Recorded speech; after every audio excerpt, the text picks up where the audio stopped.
Like I said, today's been a heavy day because three of us went to the Israeli consulate to watch some of the footage that we've never seen. These images and media, a lot of it raw, some of it, they did some editing too to identify things of what happened in the massacre on October 7th. It's 47 minutes long. Now, some of it I have seen before, and you can find it online. A lot more than I expected was new to me. And again, I do believe people should see this. I understand the sensitivity of the families. I understand the concern that if you don't want to believe that October 7th happened, well, then it doesn't matter what you see. But I do believe for many, that there's an aspect of this that I don't think we appreciate. I realized something that I had missed before, okay? It took me immediately and deeply into a past trauma. The exact feeling that I had when I learned why 9/11 happened. Terrorists targeted the Twin Towers and Washington, D.C. to take out the great symbols that represent America. The method was not madness. They were sane. They were just evil. But the method was a message. Their unholy efforts triggered what Americans feared most. Terrorists robbing us of who and what we are about at home. And so they got what they asked for. The wrath of a people united in a common fear and concern that it is us or it is them. Existential. We went after those who took credit where we could, used warplanes, drones, missiles, every kind of weapon and warrior we have to kill active enemies, those who hid, the complicit, the sympathetic, and sometimes, even often at points, the innocent. That's the truth. And if there had been social media then, I don't know how public opinion at home would have been different. But the fact that they hit us where it hurt, that's what mattered most. So, if an enemy wanted to make sure that Israel would come for them, the message would be, we're going to take children, women, innocents, and more, tie them up, and burn them alive, just like the Holocaust. The ultimate fear of what the world can bring the Jews' way. When a decision is made that Jews are less than human and treated that way in words and deeds, I now know that is exactly the message Hamas sent on purpose, at scale. And I was not aware of that before. I had seen that bodies had been burned, but I did not understand or appreciate how intentional the effort was. They did it methodically.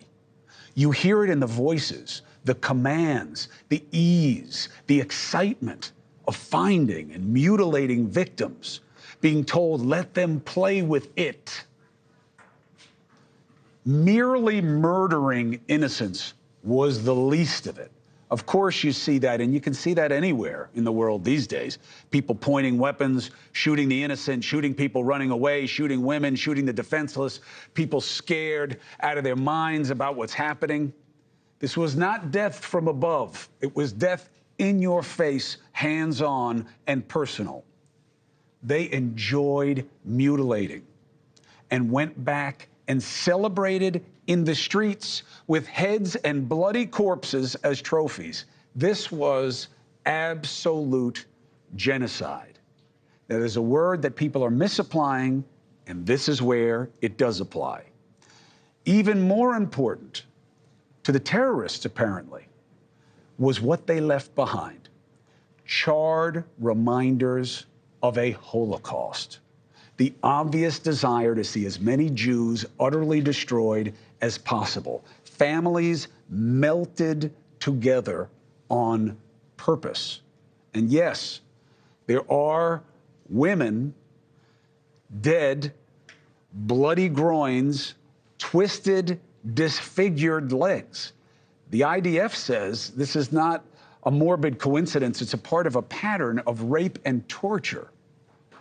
47 minutes is just a fraction of the dead, but it is overwhelming that Hamas wanted war.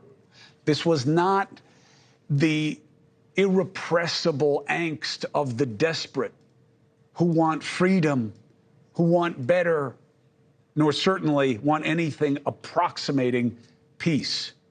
They wanted the Jews to know that they want them to burn again. And it makes it clear that Israel, here's why it matters. I now understand better what is fueling Israel. This is not tit for tat. This is not you did to us and now might will make right. They are fueled by the deepest fears of genocide because those fears are real.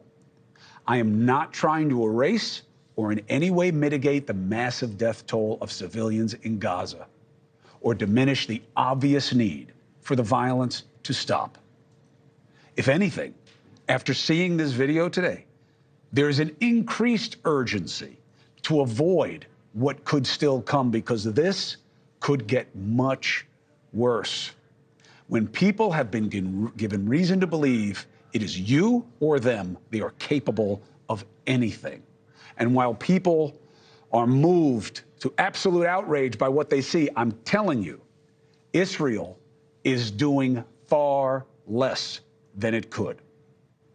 It is easy to say, stop. I'm saying it. Everybody's saying it. It is very hard to say how. Why? Because seeing what the terror group in charge of Palestine did to the Jews and has promised to do again, how do you ask Israel to risk being vulnerable to those who do not honor agreements and have made it very clear they don't want peace? They want to burn and kill the Jews. That's why it's so hurtful and people are so hair-trigger when people say things in protests here in America that maybe they don't mean that way. Maybe they don't see that context. But the people on the other side of the propaganda do. The suggestion, well, here's what you do. You stop bombing, use commandos. How does that not suggest to Israel, you have to do this in a way that Hamas can kill more of you? You have to reduce your advantage. All right, but you also have to stop bombing because aid has to get in. Will Hamas allow it in? Oh, yes, they have. That's not the sum total of the reports that we get. They have not let aid organizations get in to see the hostages and to help them. And they have a history of diverting and taking aid that was meant for others and other things. It's not about numbers. It is about Israel being shown its worst fears can be realized because they were. So knowing that and understanding it and understanding our own history with what we did in response to a threat that was nowhere as real and present as what Israel is facing, what do we do to make it stop?